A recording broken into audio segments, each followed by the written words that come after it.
Welcome student. আজকে আমি ভারতবর্ষের একটি সামাজিক আন্দোলনের মধ্যে নর্মদা বাঁচাও আন্দোলন সম্পর্কে আলোচনা করছি।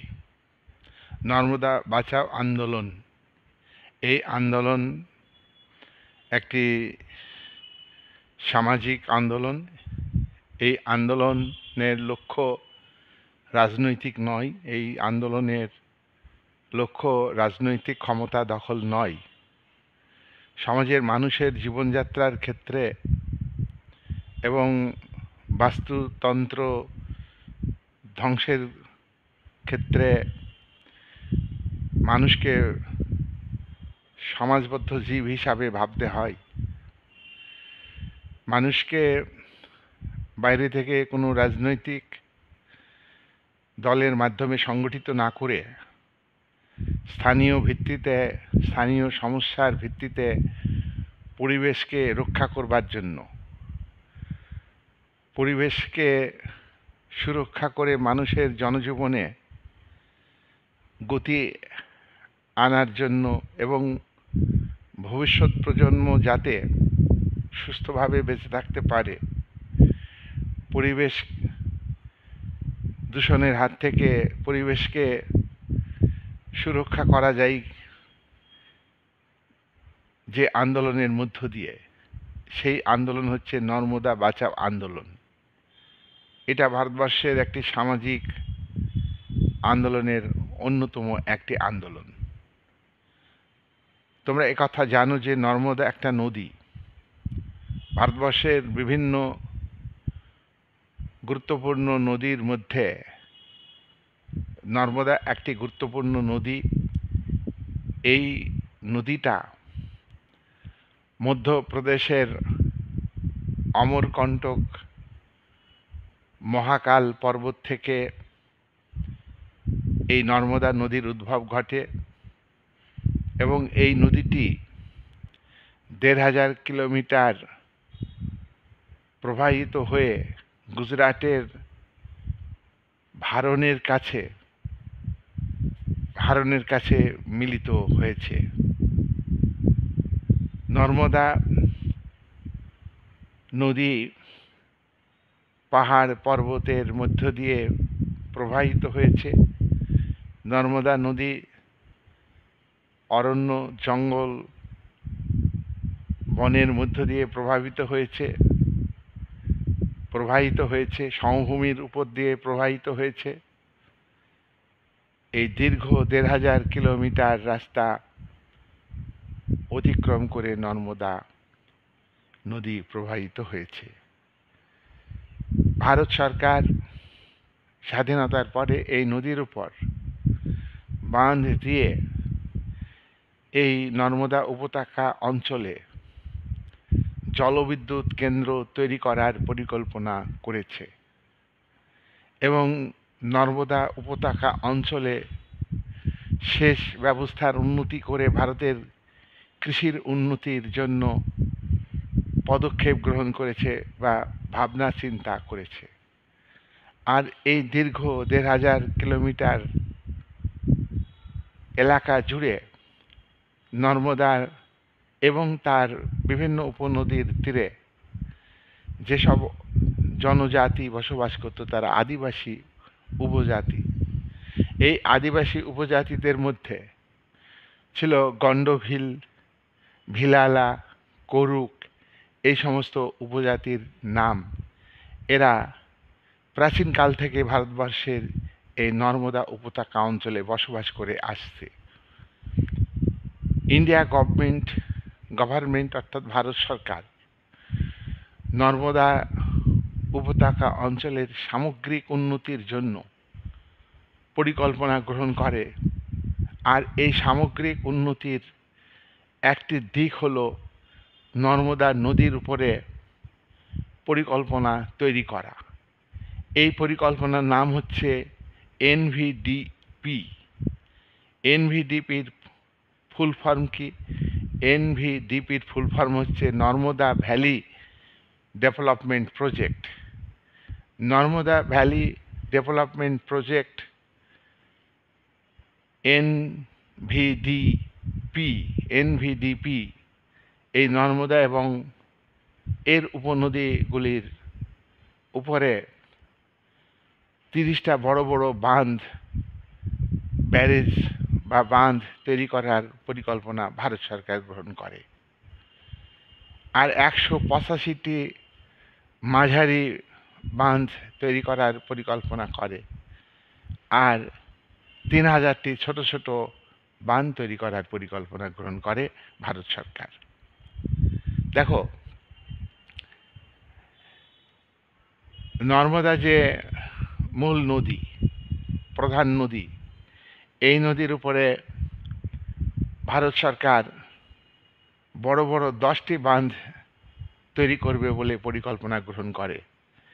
সবথেকে এই 10টি বাঁধের মধ্যে সবথেকে বড় দুটি বাঁধ ভারত সরকার করবে বলে স্থির করে। সেই বড় দুটি বাঁধের মধ্যে সর্দার সরোবর, এটা গুজরাটে অবস্থিত। সর্দার সরোবর একটা বাঁধ, আর একটা বাঁধ হলো নর্মদার নদীর উপরে, এর নাম হলো তোমার নর্মদা সাগর, এটা মধ্যপ্রদেশে। তাহলে গুজরাটে যখন নর্মদা প্রবাহিত হয়েছে, তখন তার উপর একটা বড় বাঁধ ভারত সরকার নির্মাণ বা তৈরি করবার পরিকল্পনা গ্রহণ করেছে, যার নাম হলো সর্দার সরোবর বাঁধ, এটা গুজরাটে। আর নর্মদা নদীর উপরেই, মূল নদীর সঙ্গে, অর্থাৎ এটা মধ্যপ্রদেশে, সেখানে একটি বাঁধ তৈরি করবার পরিকল্পনা গ্রহণ করে, তার নাম হলো নর্মদা সাগর, মধ্যপ্রদেশে অবস্থিত। এটা পরিকল্পনাটা কেন করা হলো? এই এলাকার মানুষের কৃষির উন্নতি, এই এলাকার মানুষের কৃষিকাজে যাতে জল সরবরাহ হয়, জলবিদ্যুৎ এবং বিদ্যুৎ সরবরাহ বাড়ানোর জন্যে। কিন্তু এটা এখানকার মানুষের কাছে জনজীবনের ক্ষেত্রে বিরাট ক্ষতিকর। তাই এখানকার মানুষেরা প্রতিবাদ শুরু করে, এনভিডিপির বিরোধিতা করে, নর্মদা ভ্যালি ডেভেলপমেন্ট প্রজেক্টের বিরোধিতা করে। বাবা আমতে এবং মেধা পাটেকর, মহিলা নেত্রী, এই দুজনের নেতৃত্বে মুভমেন্ট শুরু করে এখানকার মানুষেরা। তার কারণ এখানে জঙ্গলের সঙ্গে মানুষ ঘনিষ্ঠভাবে যুক্ত। আদিবাসী সম্প্রদায়ের মানুষ, জঙ্গল তাদের জীবন, জঙ্গল তাদের প্রাণ। রুজি রোজগার করার একটা উৎস হলো জঙ্গল। এবং এই অঞ্চলে যে মেধা পাটেকর এবং বাবা আমতে, এনারা এখানকার মানুষকে বোঝানোর চেষ্টা করেন যে এই বাঁধ যদি তৈরি করে, সাধারণ মানুষ তারা বাঁধ তৈরি করলে কি লাভ হবে, কি ক্ষতি হবে, সে ব্যাপারে তাদের ধারণা ছিল না। কিন্তু নেতৃত্বে দানের ফলে, অর্থাৎ মেধা পাটেকর এবং তোমার বাবা আমতে, এরা বোঝালেন যে এই বাঁধ তৈরি হলে 3 লাখ হেক্টর জমি জলের তলায় চলে যাবে, জলে ডুবে যাবে।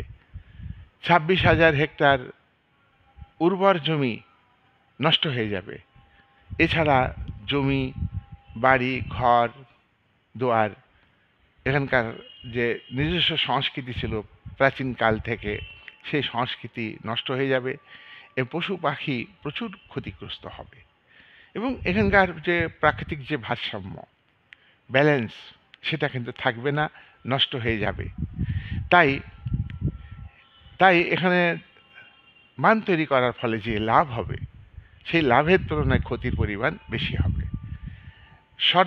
সর্দার সরোবরে, যেটা সর্দার সরোবর কোথায়, এটা হচ্ছে তোমার সর্দার সরোবর হচ্ছে গুজরাটে। এখানে যদি তাহলে যেটা ক্ষতি হবে, যেটা হলো মধ্যপ্রদেশে যে বাঁধটা তৈরি হবে, নর্মদা সাগর প্রদেশে, মধ্যপ্রদেশ, এটা এখানে যে ক্ষতি হবে 3 লক্ষ জমি আর জলের তলে যাবে, তাহলে জমির চাষ হবে না, ফসল ডুবে যাবে, বন্যা হবে।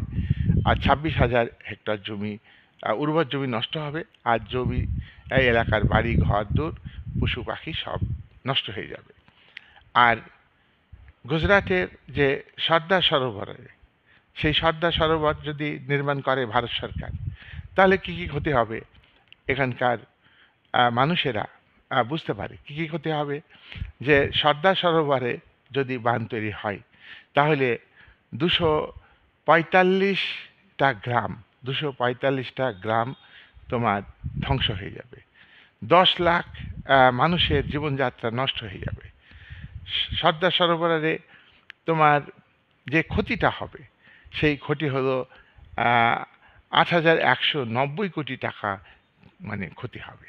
এখন কথা হলো যে এই যে বাঁধ তৈরি করতে, এই বাঁধ তৈরি করতে যে অর্থ লাগবে, সেই টাকা কিন্তু ভারত সরকারের নেই। ভারত সরকার তোমার বিশ্ব ব্যাংক থেকে এই টাকা ধার নেবে। দেখো, যে পরিমাণ টাকা বিশ্ব ব্যাংকের কাছে ধার নেবে, সেই টাকার যে সুদ, সেটা গোটা ভারতবর্ষের মানুষকে বহন করতে হবে, কারণ সাধারণ মানুষ পরোক্ষ কর দেয়। দেশের আর্থিক অবস্থা খুবই সংকটের আছে। সুতরাং এত অরণ্য ধ্বংস, এত পশু পাখি বন্য প্রাণী ধ্বংস, এটা প্রকৃতির ক্ষেত্রে যেমন ক্ষতিকর, তেমনি মানুষের জীবনযাত্রা পালনের ক্ষেত্রেও ক্ষতিকর। তাই কিন্তু গভর্নমেন্ট এই ব্যাপারে খুবই উৎসাহী। ভারতের কৃষির উন্নতি, জলবিদ্যুৎ কেন্দ্র স্থাপন করে বিদ্যুৎ সরবরাহ করা কৃষিতে, এবং এই এলাকার মানুষের মানে জীবনযাত্রার ক্ষেত্রে একটা আধুনিকতা, এই আধুনিকতা আনার ক্ষেত্রে ভারত সরকার উদ্যোগ গ্রহণ করে। ভারত সরকার যে আবেদন করে বিশ্ব ব্যাংকের কাছে, তাতে বিশ্ব ব্যাংক 1969 সালে 1979 সালে তে ঋণ অনুমোদন করে, মঞ্জুর করে। বিশ্ব ব্যাংক কত টাকা ঋণ অনুমোদন করে? বিশ্ব ব্যাংক ভারত সরকারকে ঋণ অনুমোদন করে 45 কোটি ডলার টাকা, ডলার 45 কোটি ডলার ঋণ অনুমোদন করেছে।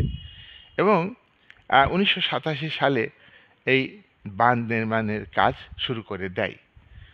1988 সালে ছোট ছোট এই বাঁধ নির্মাণের বিরুদ্ধে আন্দোলন শুরু হয়। মহিলা নেত্রী মেধা পাটেকর, তিনি আন্দোলনের নেতৃত্ব দিয়েছেন। এবং এর ফলে কি হয়েছে, একটা বিশ্ব ব্যাংকের তরফ থেকে একটা রিভিউ কমিশন তৈরি হয়েছে, এবং রিভিউ কমিশন তৈরি করে সেই কমিশনের মাধ্যমে নর্মদা বাঁধ তৈরির কাজ কিন্তু বজায় রেখেছে। কিন্তু একটা বাঁধ তৈরি করলেও এখানকার মানুষের মধ্যে খুব বিক্ষোভ দেখা দিয়েছে। সেটা হলো তাদের তাদের জীবন জীবিকার সমস্যা, রুজি রোজগারের প্রশ্নের তারা আন্দোলনের সামিল হয়েছে। কিন্তু তারা অজান্তেই একটা প্রকৃতিকে বাঁচানোর জন্যে তাদের আন্দোলন কিন্তু আন্দোলন তাৎপর্যপূর্ণ হয়েছে। আমরা এটা, তোমরা জানো যে পরিবেশ রক্ষার জন্যে আন্তর্জাতিক সংগঠনের তরফ থেকে সম্মেলন হয়েছে। আন্তর্জাতিক সম্মেলনে 1972 সালে, পরবর্তীকালে 1987 সালে পরিবেশ রক্ষার জন্যে প্রস্তাব গৃহীত হয়েছে, এবং 90 দশক থেকে পরিবেশকে রক্ষা করবার জন্য আন্তর্জাতিক পরিবেশবিদরা এবং ভারতীয় পরিবেশবিদরা এ ব্যাপারে একমত যে পরিবেশকে বাঁচাতে হবে। আজকে ভারত সরকারও কিন্তু পরিবেশকে বাঁচানোর জন্যে আজকে মানে উদ্যোগী হয়েছে। তো যাই হোক, নর্মদা যে আন্দোলন, নর্মদা বাঁচাও যে আন্দোলন, এটা একটা সামাজিক আন্দোলন। কিন্তু ভারতবর্ষের প্রকৃতিকে প্রকৃতির যে ভারসাম্য বজায় রাখার ক্ষেত্রে আজ ভারত সরকার যে ডিসিশন নিচ্ছে, যে বন সৃজন পরিকল্পনা গ্রহণ করছে, পরিবেশকে রক্ষা করতে হবে, অক্সিজেন বাতাসে যাতে বেশি থাকে সে চেষ্টা করতে হবে, কার্বন ডাই অক্সাইড মানে পরিমাণ কমাইতে হবে, বিভিন্ন রকমের পরিকল্পনা আমরা লক্ষ্য করছি। কিন্তু দেখো যে নর্মদা বাঁচাও আন্দোলন, এরকম কোনো পরিকল্পিতভাবে এই আন্দোলন সংগঠিত হয়নি ঠিকই, কিন্তু অজান্তে হলেও এই আন্দোলনের তাৎপর্য আজকে ভারতবর্ষের রাজনৈতিক ক্ষেত্রে, ভারতবর্ষের সামাজিক ক্ষেত্রে, ভারতবর্ষের মানুষের জনজীবনের ক্ষেত্রে খুবই তাৎপর্যপূর্ণ।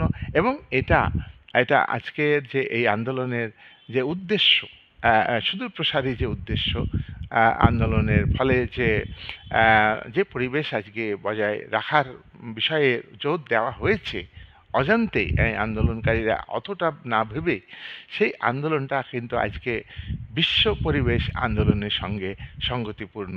এই বলে আমার আজকের আলোচনা আমি শেষ করছি। আমি পরের আলোচনা, পরের ভিডিও আমি তৈরি করব। তোমরা ভিডিও দেখতে থাকো এবং আমার পাশে থাকো। তোমরা ভিডিও দেখে কমেন্ট করবে, যদি কোনো ভুল ত্রুটি থাকে সেটা আমি উত্তর দেব পরবর্তী ভিডিওতে। এই বলে আমি আমার আলোচনা সমাপ্ত করলাম।